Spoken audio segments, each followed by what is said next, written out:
Commander Jake Harrison stared at the strange ship floating in the dark space ahead. His hands gripped the arm of his captain's chair as he watched the massive metal hull spin slowly in the empty void. The ship was huge, maybe 3 times bigger than his own vessel, the UES Phoenix. But it looked old, very old. "What do you think, Commander?" asked Dr. Lisa Morgan from her station. She was the ship's expert on alien things, and her voice carried excitement. "I've never seen anything like it before." Jake looked at the readings on his screen. The ship had no power, no signs of life. It had been drifting here in the Kepler Nebula for who knows how long. "Run a full scan," he ordered. "I want to know everything about that thing before we get closer." Lieutenant Commander Paul Stevens worked at his weapons station, checking the ship's defenses. He was a careful man, always ready for trouble. "Sir, the ship appears to be dead." No energy readings, no movement except the slow spin. The bridge was quiet except for the soft hum of the Phoenix's engines. Jake had been exploring space for 15 years, but he had never seen anything like this mysterious ship. The metal looked different from any alien technology he knew. It was smoother, cleaner somehow. "Commander," called out the ship's pilot, Lieutenant Katie Bell, "I'm getting some strange readings from our sensors. The metal of that ship is blocking most of our scans." Jake stood up and walked to the front window of the bridge. The nebula around them glowed with soft colors, purple and blue gases that had been floating here for millions of years. But the dark ship in front of them seemed to absorb the light rather than reflect it. For 300 years, humans had been part of the Galactic Coalition. But they were always treated as the weak ones, the species that could barely keep up with the others. Humans got the worst jobs, the boring tasks that nobody else wanted. Jake had accepted this his whole life. Humans were just not as smart or strong as the other alien races. "Sir, I think we should take a closer look," said Dr. Morgan. She moved her chair closer to Jake's position. "This could be an important discovery. The shape of the ship, the way it's built, it doesn't match any known alien design." Jake thought about it. His orders were to explore this part of space and report back to Earth Command. Finding an ancient alien ship would certainly be worth reporting. "All right, take us closer, but keep the shields up and weapons ready." The Phoenix moved slowly toward the mysterious vessel. As they got closer, Jake could see more details. The ship had smooth curves and elegant lines. Most alien ships looked rough and practical, but this one was beautiful in a way that reminded Jake of something he couldn't quite remember. "Commander, I'm picking up a weak signal from inside the ship," reported the communications officer, Ensign Bobby Martinez. "It's very faint, but it's there." "What kind of signal?" Jake asked. "I'm not sure, sir. It's like nothing I've ever heard before. But there's a pattern to it, like it's trying to communicate." Dr. Morgan looked up from her instruments with wide eyes. "Commander, you need to see this. The metal of that ship, the way it's made, the materials used. I'm running comparisons with our database, and I'm getting some very strange results." Jake walked over to her station. The screen showed charts and numbers that meant nothing to him, but Dr. Morgan's excited face told him it was important. "What are you seeing?" he asked. "The metal composition, the way the ship is built, even the design?" "Patterns." "Commander, this isn't alien technology at all. The computer says it matches human construction methods, but that's impossible. This ship is thousands of years old, maybe tens of thousands." The bridge fell silent. Everyone turned to look at Dr. Morgan as if she had said something crazy. "That can't be right," said Paul Stevens. "Humans have only been in space for a few hundred years. Before that, we were stuck on Earth with primitive technology." Dr. Morgan shook her head. "I know it. Sounds impossible, but the evidence is right here. This ship was built by humans, or at least by someone using human technology. The question is, how is that possible?" Jake felt a strange feeling in his chest, like something important was about to happen. "Can we get inside that ship?" "There appears to be a docking port on the side," said Katie Bell. "It looks compatible with our systems, which is strange for an alien vessel." "Take us in for docking," Jake ordered. "I want a team ready to board that ship full environmental suits, weapons, and recording equipment. As the Phoenix slowly connected with the ancient vessel, Jake couldn't shake the feeling that this discovery was going to change everything. The ship felt familiar somehow, like coming home after a long trip. An hour later, Jake led a small team through the airlock and into the mysterious ship. Dr. Morgan was with him, along with Paul Stevens and two security officers. Their flashlights cut through the darkness as they moved down a long corridor. The inside of the ship was as beautiful as the outside. The walls were smooth and curved, with patterns carved into the metal that seemed to tell a story.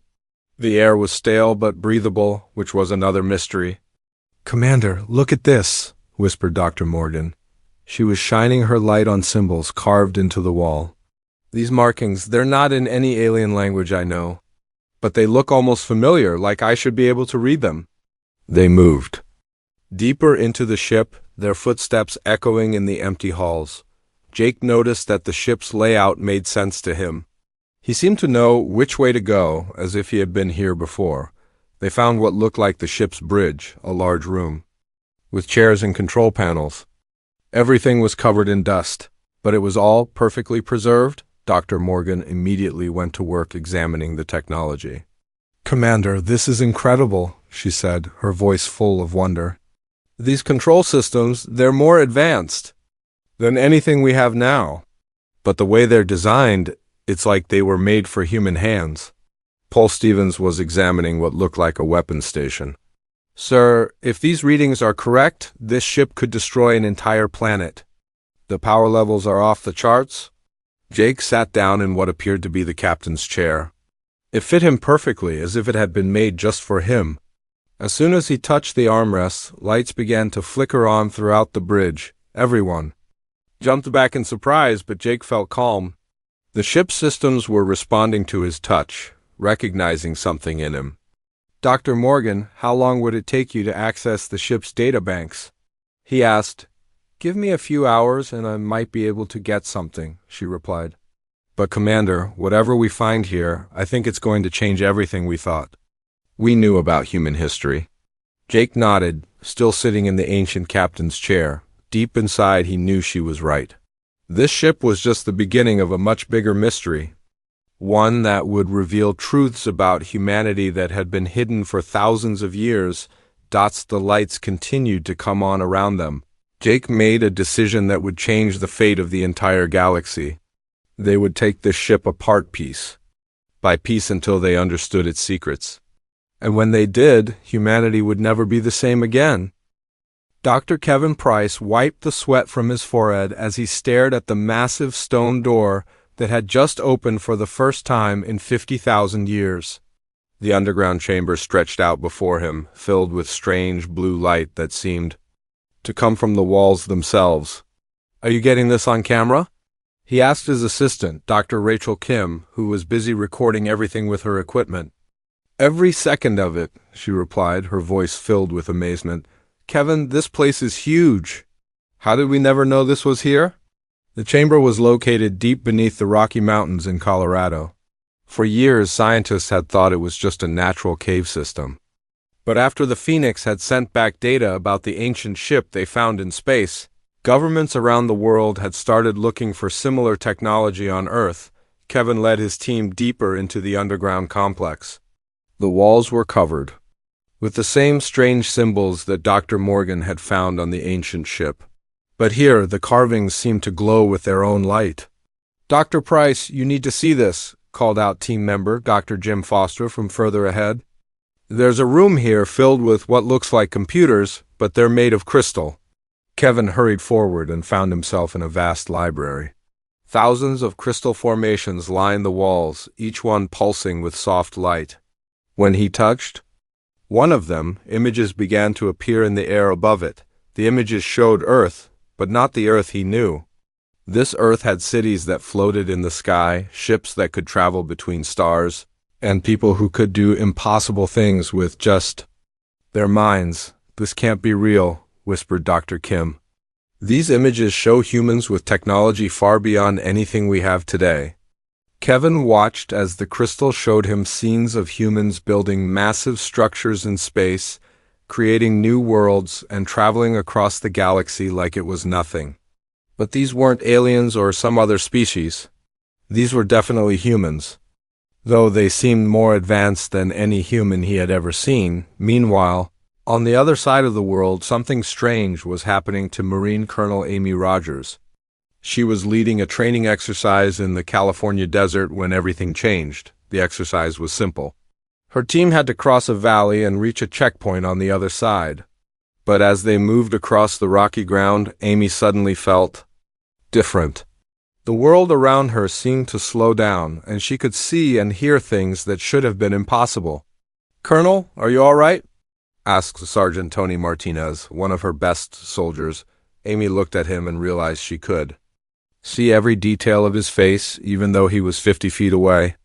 She could hear his heartbeat, smell the fierce sweat on his uniform. Everything was crystal clear in a way that made no sense. "I'm fine," she said, but she wasn't fine at all. Something was happening to her body, something that scared and excited her at the same time. When a rock slide started on the hill above them, Amy moved without thinking. She ran faster than any human should be able to run, covering the distance to her trapped soldiers in seconds. Then she lifted a boulder that should have taken 3 men to move, throwing it aside like it weighed nothing. Her team stared at her. In shock, Amy stared back, just as confused as they were. "How did you do that, Colonel?" asked Martinez. Amy had no idea. But deep inside, it felt natural, like she had always been able to do these things and was just remembering how in Washington, D.C., President Richard Carter was dealing with reports coming in from around the world. The phone calls and messages were all saying the same impossible thing. People everywhere were starting to display abilities that seemed impossible. "Mr. President," said his chief of staff, Linda Adams, as she entered the Oval Office with another stack of reports, "we're getting more calls every hour. A construction worker in Detroit lifted a car off a trapped child. A teacher in Oregon made plants grow just by touching them. A farmer in Kansas claims he can make it rain." President Carter rubbed his temples. 3 days ago, the world had made sense. Now everything was changing, and he didn't understand why. "What do our scientists say?" he asked. "Dr. Price's team found something in those underground chambers," Linda replied. "They say the crystal computers down there contain the history of an ancient human civilization. According to their data, humans once ruled the entire galaxy." The president laughed, but it wasn't a happy sound. "That's impossible. We've only been in space for a few hundred years." "That's what we thought, sir." "But the evidence is mounting. The ship that Commander Harrison found, the chambers Dr. Price discovered, and now these people developing impossible abilities. It's all connected somehow. On the Phoenix, Dr. Lisa Morgan was working day and night to understand the ancient ship's computers. She had managed to access some of the data files, and what she found made her question everything she thought she knew about human history. "Commander Harrison," she called over the ship's communication system, "you need to get down here right now." Jake left the bridge and made his way to the ancient ship. He found Dr. Morgan in what appeared to be the ship's data center, surrounded by holographic displays showing star maps and information in a language that looked almost familiar. "What have you found?" he asked. "Jake, this ship isn't just ancient human technology. According to these records, it's a scout ship from something called the Terran Empire. And the Terran Empire controlled half the galaxy 50,000 years ago." Jake stared at the star maps floating in the air around them. Thousands of worlds were marked with human symbols, connected by trade routes and communication networks that spanned incredible distances. "That's impossible," he said. "Humans evolved on Earth. We've never been anywhere else until a few centuries ago." Dr. Morgan shook her head. "These records tell a different story. They say humans were the first species to develop faster than light travel. We explored the galaxy, found other intelligent species, and helped them develop their own civilizations. We were teachers, protectors, guardians of the younger races." She pointed to another display showing what looked like a great war, but something went wrong. There was a conflict, something so terrible that it nearly destroyed the entire galaxy. And in the end, humans made a choice. "What kind of choice?" Jake asked. They chose to seal away their own power and scatter across the galaxy. They used some kind of genetic lock to make future generations forget what they were capable of. They became ordinary humans, living simple lives on thousands of worlds, protecting the galaxy by giving up their empire. Jake felt a chill run down his spine. You're saying that all this time, humans have been pretending to be weak? Not pretending. We really were weak, because our ancestors made us that way. But the locks they put on our genes were designed to fail eventually. And I think that time is now. Back on Earth, the changes were happening faster. Children were the first to show the new abilities, probably because their minds were more open to possibilities. 8-year-old Danny Phillips in New York could make toys float in the air. 12-year-old Monica Davis in Texas could talk to animals and understand what they were saying. The adults were slower to change, but it was happening to them too. People were remembering skills they had never learned, understanding languages they had never studied, and feeling connections to things beyond their world. Dr. Kevin Price was still in the underground chambers when he made the most important discovery of all.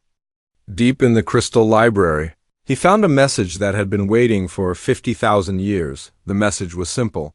When the children of Terra are ready to remember who they are, when the galaxy needs its guardians again, the locks will break, and the power will return. Be ready, for the enemy that caused us to hide still exists in the dark spaces between the stars. As Kevin read these words, he felt something change inside him. Knowledge flowed into his mind, memories of things he had never experienced but somehow knew were true. He understood now why humans had seemed so weak compared to other alien species. They had been sleeping, waiting for the right time to wake.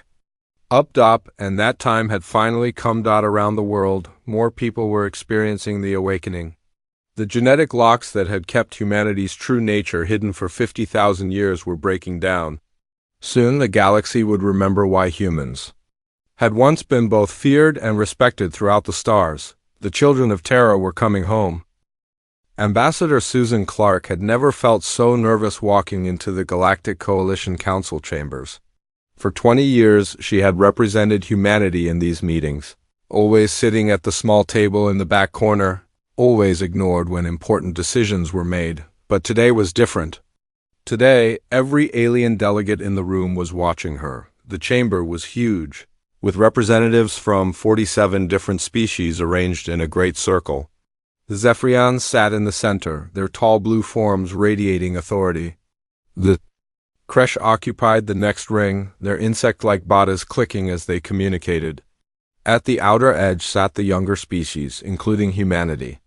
Ambassador Clark, spoke High Counselor Vexka of the Zephyrians, his voice booming through the translation devices. We have received disturbing reports from your homeworld. Susan stood up, her hand steady despite her racing heart. 3 weeks ago, she would have stammered an apology and asked what humanity had done wrong this time. But something had changed inside her, just like it had changed in humans everywhere. What reports are those, High Counselor? She asked, her voice clear and strong, the alien's 4 eyes fixed on her with an intensity that would have terrified her before. Now she stared back without flinching. Reports of your species displaying abilities beyond their known limitations. Reports of ancient technology being discovered. Reports that suggest your people are not what they have claimed to be. Around the chamber, other delegates leaned forward. Susan could feel their fear, smell it in the recycled air. For the first time in her life, aliens were afraid of humans. Meanwhile, across the galaxy, ancient machines were waking up. On a dead world at the edge of the Vega system, massive metal structures began to rise from beneath the sand. They had been waiting there for 50,000 years, dormant but not dead, programmed to activate when their creators were ready to reclaim their heritage. The artificial intelligence that controlled these machines was vast and complex, spread across dozens of worlds. It had been sleeping, dreaming electric dreams while it waited for the genetic locks on humanity to break. Now it felt the awakening happening across the galaxy, and it began to remember its purpose. Admiral Nancy White stood on the bridge of what had once been called the Use Eternal, though she was still getting used to the idea that such ships had ever existed. The vessel had materialized in Earth's solar system just 3 days ago, emerging from what the scientists were calling a pocket dimension. The ship was enormous, the size of a small city, with technology that made current human starships look like toys, and it was just one of 12 that had appeared. "Admiral, we're receiving a signal from the ancient AI network," reported her communications officer, Lieutenant Ben Taylor. "It's asking for confirmation of command codes." Nancy looked at the display showing streams of data in the ancient human language that more and more people were beginning to understand.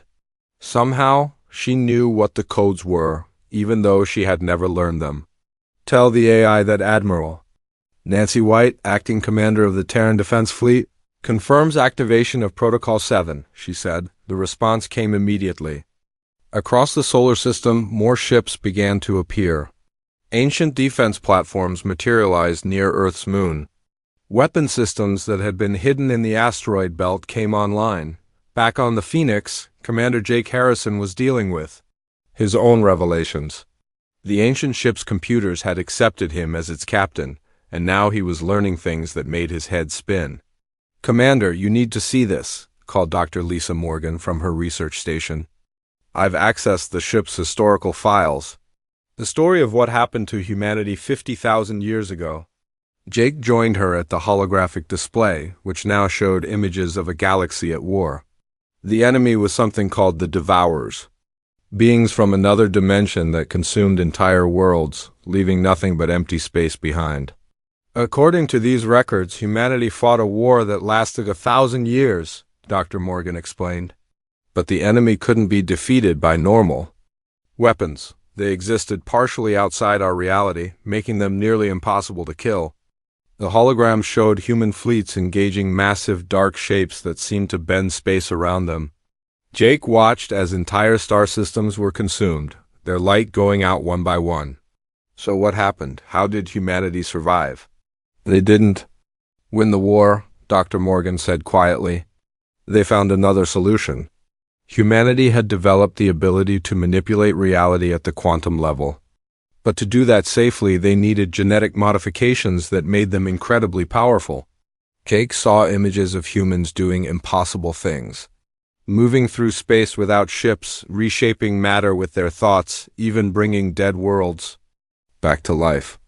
The problem was that this power corrupted some humans. They began to see themselves as gods, ruling over other species. Some humans joined the Devourers, becoming just as dangerous as the original enemy. The display showed human civil war, brother fighting brother while the galaxy burned around them. So the uncorrupted humans made a choice. They used their power one last time to seal the Devourers in their own dimension, then they locked away their own abilities. They scattered across the galaxy, becoming ordinary people, protecting everyone from both the external enemy and themselves. Jake understood now. The genetic locks were to prevent humans from becoming too powerful again. Until now, Dr. Morgan agreed. The locks were designed to break down after 50,000 years, when the immediate danger had passed and humanity had learned wisdom through suffering. On Earth, the changes were accelerating.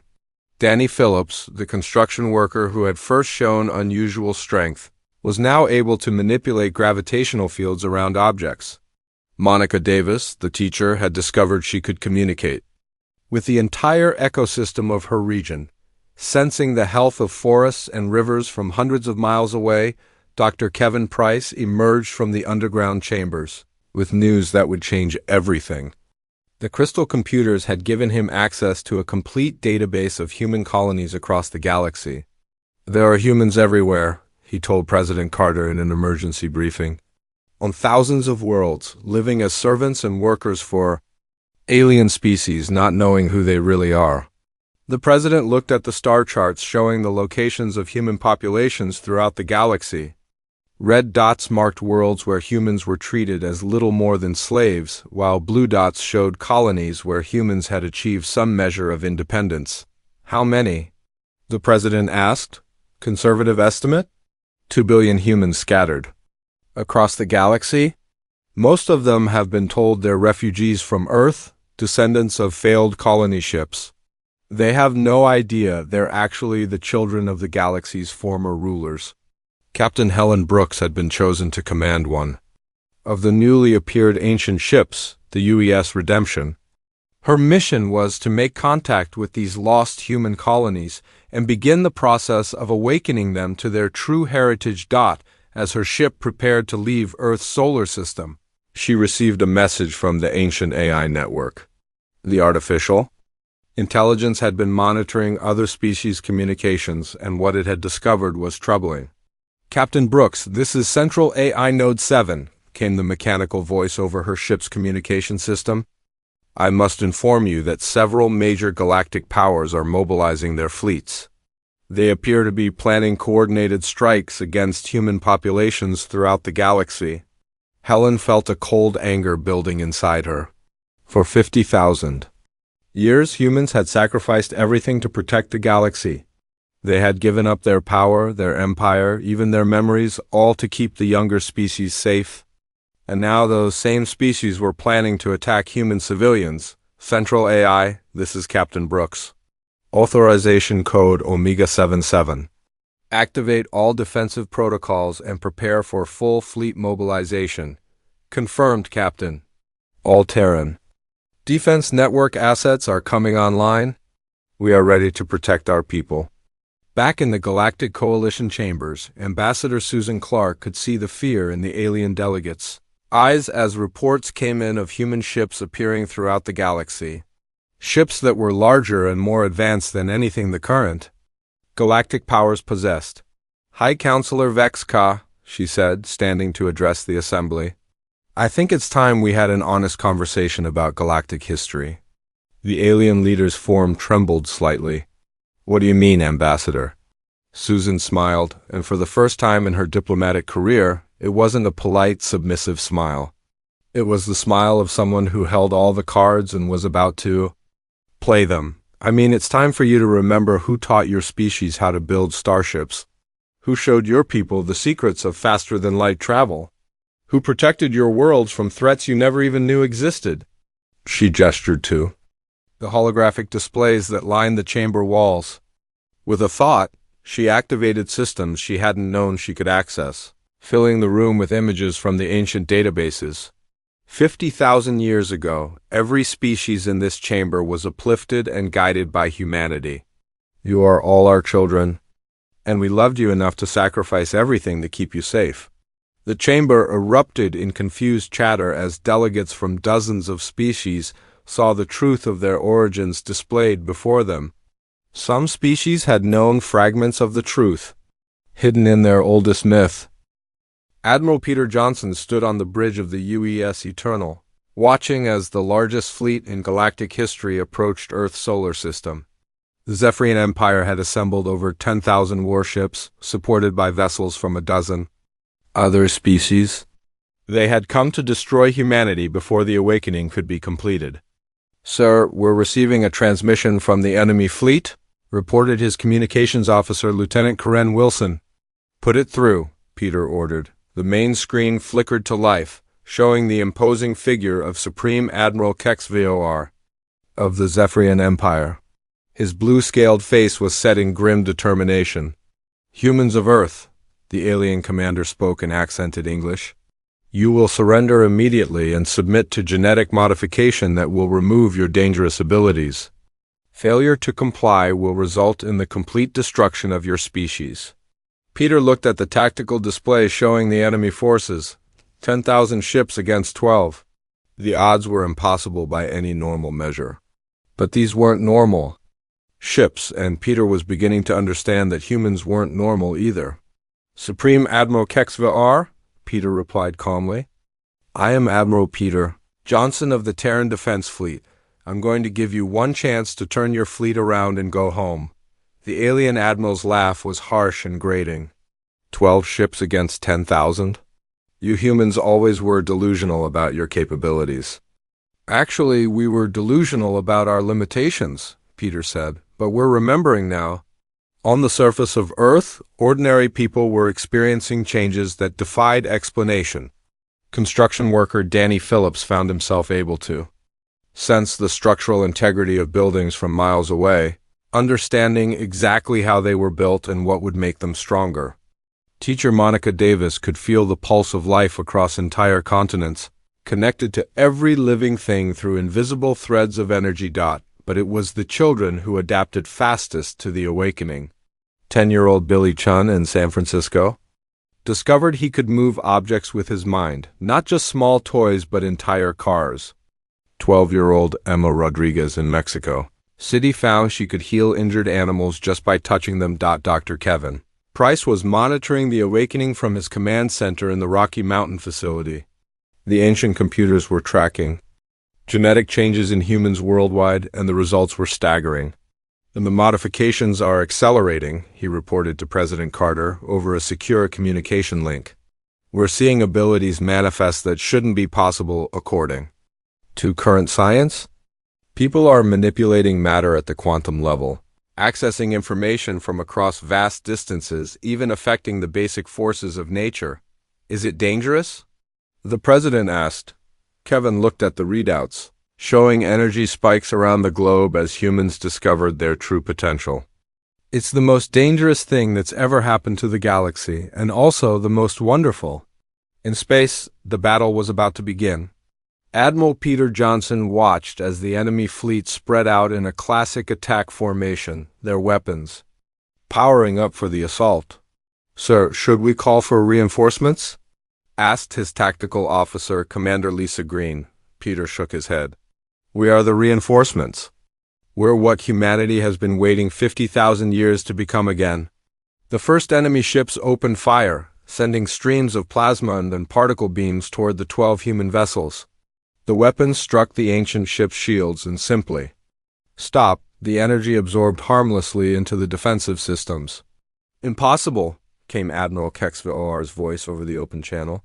"Nothing can absorb that much firepower." "Your weapons operate on principles we taught your ancestors," Peter replied. "Did you really think we wouldn't know how to defend against them?" The human ships didn't return fire immediately. Instead, they began to move in patterns that seemed almost like a dance, weaving between the enemy vessels with impossible grace. The ancient ships could manipulate gravity itself, making sharp turns and sudden stops that should have crushed their crews, but the humans aboard these ships were changing too. Peter could feel his own body adapting to the stresses of combat, his mind processing information faster than any computer. He wasn't just commanding the ship, he was becoming part of it. On the human colony world of New Texas, Captain Helen Brooks was dealing with a different kind of crisis. The humans there had been living as farmers and laborers for the Gravic Republic, told they were refugees from a failed Earth colony ship. Now they were learning the truth about their heritage. "You're saying we're the descendants of galactic rulers?" asked colony leader Jack Murphy, his weathered face showing disbelief. "Not descendants," Helen corrected. "You are the rulers. Your ancestors chose to forget their power to protect the galaxy, but that time is over." Around the meeting hall, other colonists were beginning to show signs of the awakening. A young woman named Sarah Blake was staring at her hands as small sparks of energy danced between her fingers. An elderly man called Frank Nelson was hearing the thoughts of people across the colony, their minds suddenly open to him. "The Gravic officials are planning to attack us," Helen continued. "Our ships are detecting military movements throughout this sector. They're afraid of what you might become." "What we might become?" Jack asked. "What you were always meant to be, the protectors of this galaxy?" Back at Earth, the space battle was reaching its climax. The Zephyrian fleet had fired everything they had at the human ships, but none of their weapons could penetrate the ancient defenses. Now the human ships were beginning their counterattack. The UES Eternal fired a single beam of golden light at the enemy flagship. The beam didn't explode on impact or burn through the hull. Instead, it seemed to unravel the very atoms that made up the ship, causing it to simply cease to exist. "What kind of weapon is that?" screamed Admiral HFY as his fleet began to panic. "It's not a weapon," Peter replied. "It's a tool. We're just convincing your ship's atoms that they'd rather be somewhere else." Across the battlefield, human ships were demonstrating technologies that seemed like magic to the enemy forces. Ships that could phase through solid matter, weapons that attacked the fundamental forces holding atoms together, defensive systems, and that converted incoming energy into useful power. The battle lasted 17 minutes. When it was over, the Zephyrian fleet was scattered across the solar system, most of their ships disabled rather than destroyed. Peter had given orders to minimize casualties, remembering that these alien species were humanity's children, even if they had forgotten their parents. On Earth's surface, the awakening reached a new level. President Carter felt knowledge flooding into his mind, understanding of technologies and sciences that humanity had deliberately forgotten. Around the world, humans were remembering skills they had never learned, languages they had never studied, and connections to forces beyond physical reality. Dr. Kevin Price watched the readings from his monitoring stations as genetic locks continued to break down worldwide. Mr. President, we're approaching a critical threshold. The awakening is about to become irreversible. What does that mean? Carter asked. It means humanity is about to remember everything. Not just our technology and our power, but also why we gave it all up. We're going to remember the enemy that forced us to hide our true nature. In the ancient crystal chambers, new displays were activating, showing sensor readings from the dark spaces between galaxies. Something was stirring out there, something that had been waiting patiently for 50,000 years. The Devourers were coming back. Admiral Peter Johnson received the warning as he was accepting the surrender of the Zephyrian fleet. The ancient AI network had detected massive disturbances in the fabric of space-time, signs that the dimensional barriers humanity had erected so long ago were beginning to weaken. How long do we have? He asked the artificial intelligence. Unknown, Admiral. The enemy's return was always inevitable. The seals were designed to delay, not prevent. But now that humanity is awakening, we have a chance to finish what our ancestors started. Peter looked out at the alien ships floating helplessly around him. These species had spent 50,000 years believing they were the galaxy's dominant powers, never knowing they were just children playing with toys their parents had left behind. Now, the real war was about to begin, and humanity would need every ally they could find. Open a channel to all ships, human and alien, he ordered. When the communication link was established, Peter addressed the combined fleets. This is Admiral Peter Johnson of the Terran Defense Fleet. The battle between our species is over. We have a much larger enemy to face, one that threatens every living thing in the galaxy. He activated the displays showing the sensor readings from beyond the galactic rim. 50,000 years ago, humanity sacrificed everything to protect you from this threat. Now they're coming back, and we need to work together if any of us are going to survive.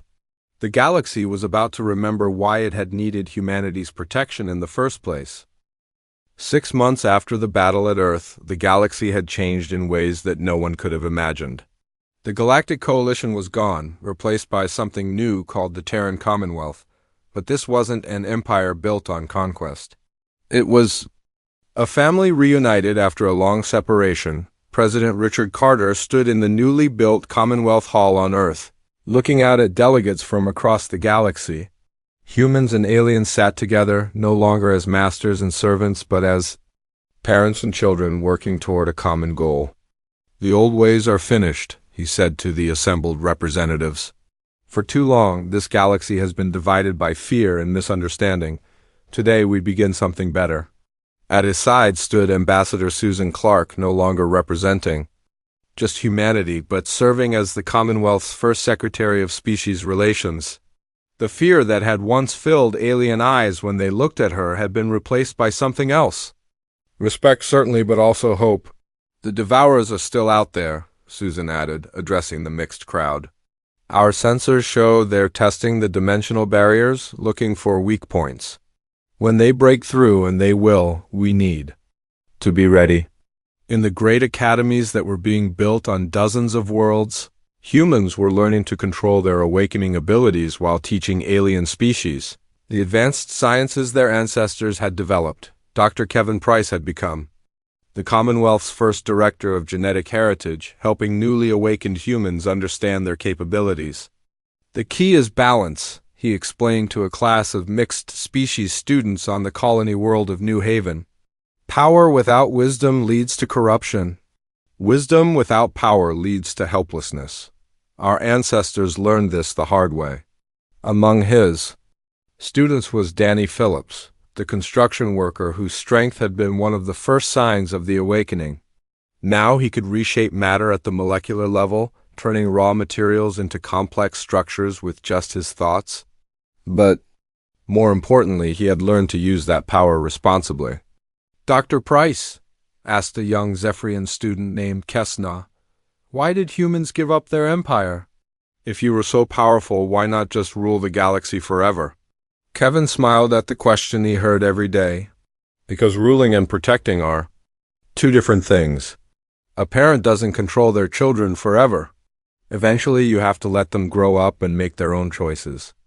On the bridge of the UES Eternal, Admiral Peter Johnson was coordinating the largest military buildup in galactic history. But this wasn't like the old arms races between competing powers. Every ship being built, every weapon being developed, was shared freely among all Commonwealth species. "Admiral, we're receiving reports from the deep space monitoring stations," announced Commander Lisa Green. "The dimensional barriers are definitely weakening. Our best estimates give us maybe 2 years before the first Devourer scouts break through." Peter nodded grimly. 2 years to prepare for an enemy that had nearly destroyed the galaxy once before. But this time would be different. This time, humanity wouldn't face the darkness alone. Captain Helen Brooks had been given command of the exploration fleet tasked with finding and awakening human colonies throughout the galaxy. In the past 6 months, her ships had visited over 200 worlds, bringing the truth to humans who had forgotten their heritage. The results were always the same: shock, disbelief, then wonder as the genetic locks broke down and people remembered who they really were. But there was also something else: relief. Deep down, every human had felt incomplete, like they were missing some essential part of themselves. "Captain, we're approaching the Kepler-7 colony," reported her navigation officer, Lieutenant Mark Thompson. "According to our records, there are about 50,000 humans there, working in the mining operations for the Gravic Republic." Helen looked at the planet growing larger on her view screen. 50,000 more of her people, living as laborers and servants, not knowing they were the children of the galaxy's former protectors. "Take us into orbit, Mark. It's time to bring them home." On Earth, the changes were still accelerating. What had started as individual awakenings was becoming something larger. Humans were beginning to connect with each other in ways that transcended physical distance. Monica Davis, the teacher who could communicate with living ecosystems, found she could also sense the thoughts and feelings of other awakened humans across the globe. "It's like we're becoming part of something bigger," she explained to Dr. Kevin Price during one of his research sessions. "Not losing our individuality, but gaining access to a shared consciousness that makes us stronger together." Kevin nodded, making notes on his tablet. The ancient records mention something called the human collective. Not a hive mind, but a voluntary network that allowed humans to coordinate across vast distances. It seems to be reforming naturally. The implications were staggering. A species that could share knowledge and experience instantly across galactic distances would be capable of things that no individual could achieve alone, but with great power came great responsibility. And some humans were struggling with the ethical implications of their abilities. Admiral Nancy White, commanding the Home Defense Fleet, had called a meeting of senior Commonwealth leaders to discuss a troubling development. "We've detected several groups of humans who are refusing to accept the awakening," she reported to the Emergency Council session. "They're using the old genetic modification technologies to suppress their abilities, claiming that humanity was right to give up its power." President Carter frowned. "They have the right to make that choice, Admiral. We're not going to force anyone to awaken against their will." "I understand that, sir, but there's more. Some of these groups are being supported by alien extremists, factions who believe humanity should return to servitude. We think they're planning to sabotage our preparations for the Devourer threat." The room fell silent as the implications sank in. Even as most of the galaxy united against the coming darkness, there were still those who preferred the old ways of division and conflict. Meanwhile, in the Deep Space Research Station at the edge of the galaxy, Dr. Lisa Morgan was making discoveries that would change everything they thought they knew about the coming threat. "Commander Harrison, you need to see this," she called to Jake, who had been promoted to overall command of the Deep Space Monitoring Network. Jake joined her at the massive sensor array that was scanning the void beyond the galactic rim. "What have you found, Lisa?" "The Devourers aren't just trying to break through the dimensional barriers," she said, her voice tight with worry. "They're being helped. Someone on this side is weakening the seals from within." The display showed energy patterns that were definitely artificial, someone using advanced technology to create weak points in the barriers that humanity's ancestors had died to create. "Who would do such a thing?" Jake asked. "Someone who thinks they can control the Devourers or make a deal with them. Someone who believes they can use the enemy to reclaim power in the galaxy." The investigation that followed revealed a conspiracy that reached into the highest levels of several former coalition species. Leaders who had grown comfortable with their power over the past 50,000 years and who saw humanity's return as a threat to their authority, but they had made a fatal mistake. They thought they could use humanity's greatest enemy as a weapon against humanity itself. They had no idea that the Devourers couldn't be bargained with, controlled, or reasoned with.